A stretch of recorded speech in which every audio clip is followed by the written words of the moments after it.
All right, bet. 3, 2, 1, and GPT-5. Chat GPT kinda suck these days.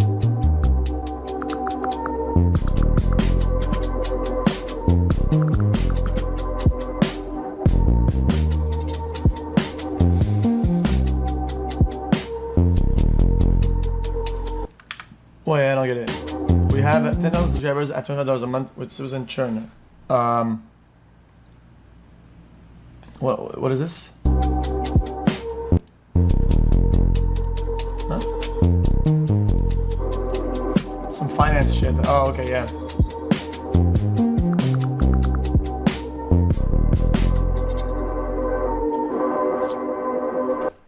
y'all, this proves that people aren't asking the right questions. If you don't have ChatGPT, you're missing out on life. You're not asking the right questions. I want to understand what xQC is about to dive into. I'm glad my boy's watching this, John. Let's dive in. I have a Gemini subscription. I have a subscription with Gemini too.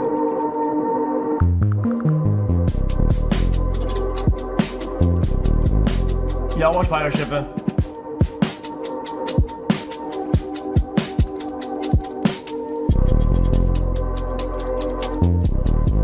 Interesting. Imagine being able to build anything just by thinking about it. Meet Base 44, a complete AI creation platform made for anyone with an idea and a drive to bring it to life. Describe what you want and watch it take shape. You can plan, customize, and expand in any direction. From tools built for Chat, I feel like for people, chat, that need these like one-off things, right? They're adding those like one by one, right? And it kind of helps people that want to need those. For general people, all this is kind of superfluous. No, 99.9% of the users of these products don't need any of the new additions and the new updates of any of this shit. No.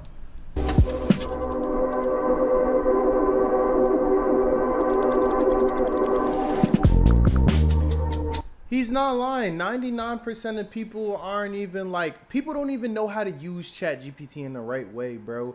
Versus paying a $20 subscription.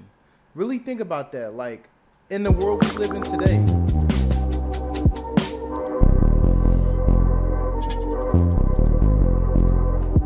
Interesting. Do the gritty, please. Yeah, maybe it's time to consider the Turkey trip X. My hairline's fine.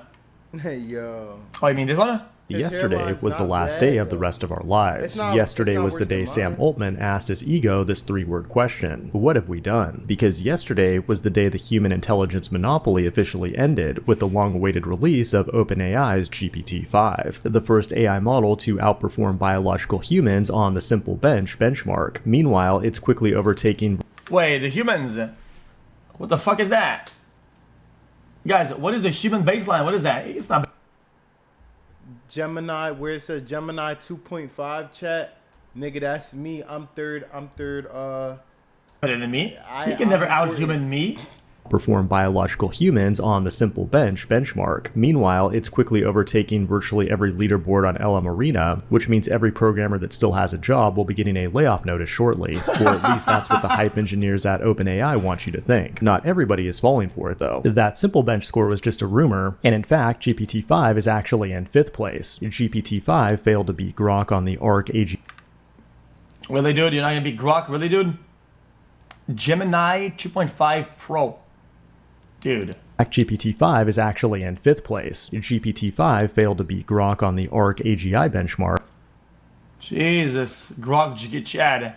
An important benchmark that was conveniently left out of yesterday's announcement. It also underwhelmed the betting markets, and OpenAI is no longer the favorite to have the best model of 2025. Worst of all though, people found numerous problems with OpenAI's own charts, which really shouldn't happen when you have PhD level intelligence in your pocket. In today's video, we'll find out if GPT-5 is just another overhyped incremental upgrade or a true game changer edging us closer to artificial superintelligence. It is August 8th, it's the wrong 2025, video. and we're watching the Code Report. In I'll the watch it past, anyway. GPT got better. It goes from AI to ASI, artificial super intelligence.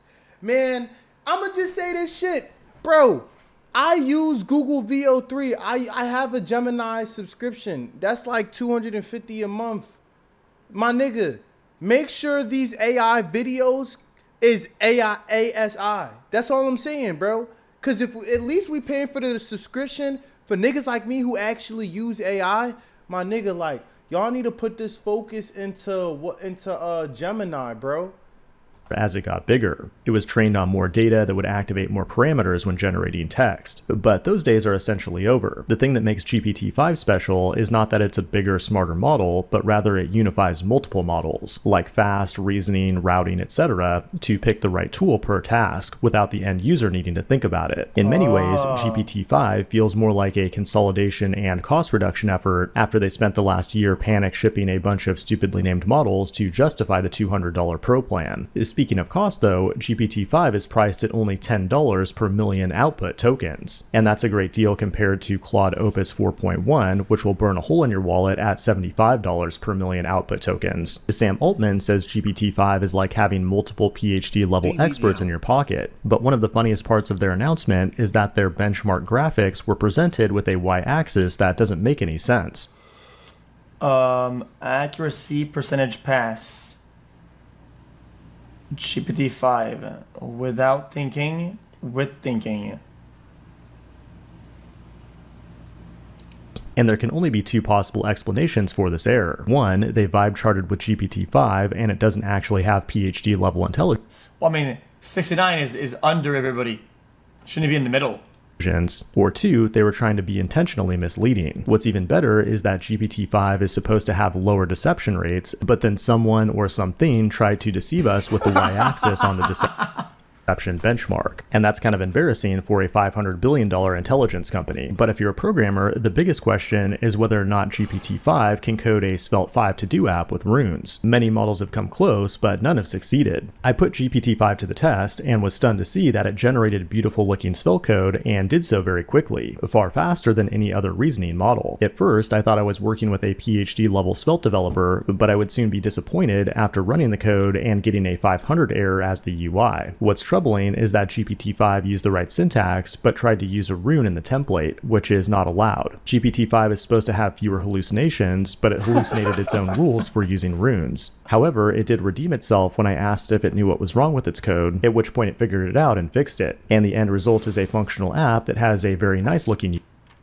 Tomorrow, this time, Elden Ring Rivals. I got you, Mendo. You have to run me through a very big, Yo, also, Mendo, is there a prize or like, what do you call it? A trophy?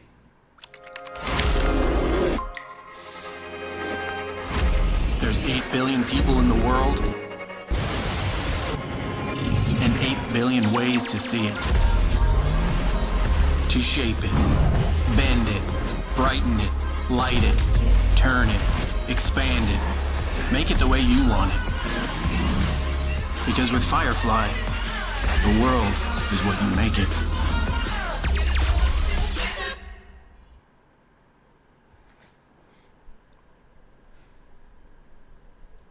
UI. I also had it build a flight simulator game with Three.js, which turned out pretty bad, but the tall guy from Cursor said it's the smartest model they've ever used. Unfortunately though, I don't think GPT-5 is going to take my job or euthanize me anytime soon, because it's clear at this point that the real... I got a feeling this don't got nothing to do with how I'm trying to advance my streaming career. ChatGPT-5, it might just be smarter, but I can't really say for sure this shit's actually gonna help me. No way. No how, bro.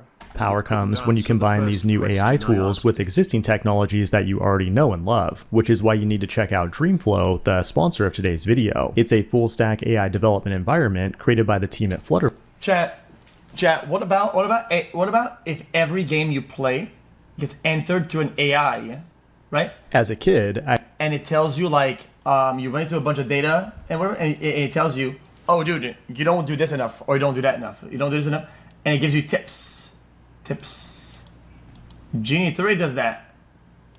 I had two favorite movies, Terminator 2 Judgment Day and that one where Sinbad played a genie. Well, yesterday, Google DeepMind released a new AI model that's like if those two movies had a baby. It's named Genie 3 and has the ability to create controllable virtual worlds from a text prompt and simulate them in real time at 720p resolution. Whoa. Hold up. Genie 3? Chat, I gotta write this down.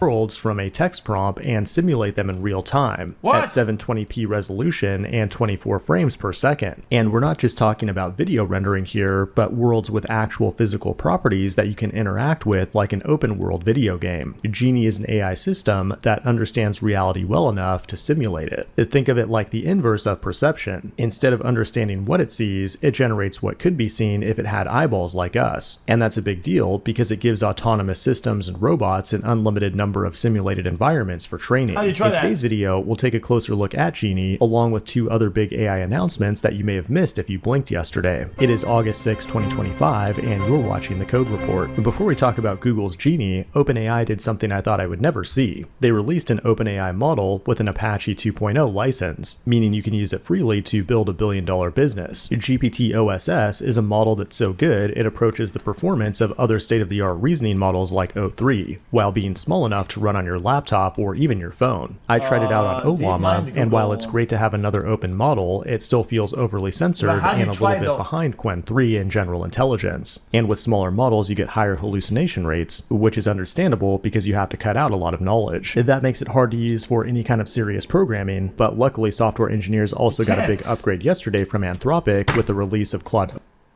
Yo, you know what's crazy? That's AI too. That nigga making his face watching that's AI. But luckily, software engineers also got a big upgrade yesterday from Anthropic with the release of Claude Opus 4.1. The upgraded model made an improvement to its already impressive software engineering bench score, and supposedly this model is supposed to be way better at multi-file code refactoring. And that's a big deal because as your project grows larger, the more useless AI becomes. But large language models are like so boring in 2025, and the shiny new AI object for... But Chad, this is accuracy and coding, right? Which is cool and all, but like how can it do better than a human? It would have to know like what are the glitches and why the code's not working. No, isn't that gonna like why humans are almost irreplaceable in that realm? Like I think to answer xQC's question is it's better processing wise, because if you ask chat or if you ask AI to build you something that codes something itself that you asked, it could take the forefront of a processing power that you wouldn't even be able to probably see underlying glitches that it could probably see, or it's calculated thinking. You'll never be. If they make a code and the code doesn't work, how does it know why the code is not working? How would it know otherwise it would have not done that mistake? Monday.com is the best AI for work, and here's why. Let me show you some of the mind-blowing things thousands of companies are already doing with Monday.com's AI. If you're in marketing, sending bulk emails used to take hours. Now AI summarizes, translates, No? Today is something called a world model, with Genie 3 being the frontier model released by Google DeepMind yesterday. Tech influencers are calling it a watershed. Guys, if you ask this bitch ass, make a code, say, yo, Clanker, bitch, bang! Make me a code, and it makes a code. And you know, as a code engineer, you know, oh yeah, this isn't working because this code here doesn't work, right? How would it know why it's not working? It would need a human anyway. How would it know? If it knew it wasn't working and why, it would have done the code the way it did it. Like, what are you talking about? Like, it would have debugged before putting out the code as a final product. Are you kidding me? Moment that pushes us to the brink of AGI, but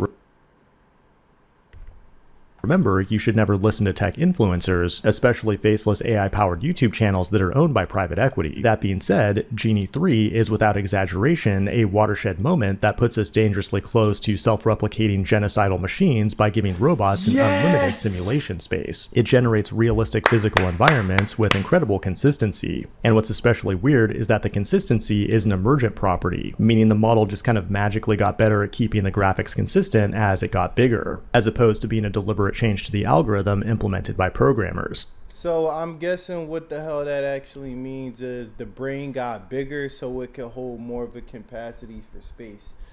Like I said, AI picks up where humans, like, there's a wall between knowledge, like processing power, and human beings. I'm trying to tell you, AI is picking up with processing power, like. Google has been working on these world models for a while, but Genie 3 is the first one with an interaction horizon that lasts multiple Limited keyboard, video level description, navigate promptable worlds, events, multiple minutes. And that can generate high-resolution graphics in real time. But It can when create can we both do this, realistic and fictional worlds from a simple text prompt, while also giving physical properties to objects in that world that you can interact with just like a video game. It's a fun little toy for us humans, but for robots, it provides an unlimited training space to get better and better at what they do. Humanoid robot tech is right around the corner, with Unitree releasing the R1 for just $5,900 a few weeks ago. And it won't be long before robots like this are cooking our meals, walking our dogs, and curing our loneliness. If you want to get in on this future though, you need to use the right tools, like Warp, the sponsor of today's video. Is CLI... Chat, I'm not gonna lie, if I had $5,900, I'm buying a robot, dog. I ain't gonna lie. I would bring that nigga right on stream, bruh. Very cool. I enjoyed that video. That was good. I bet.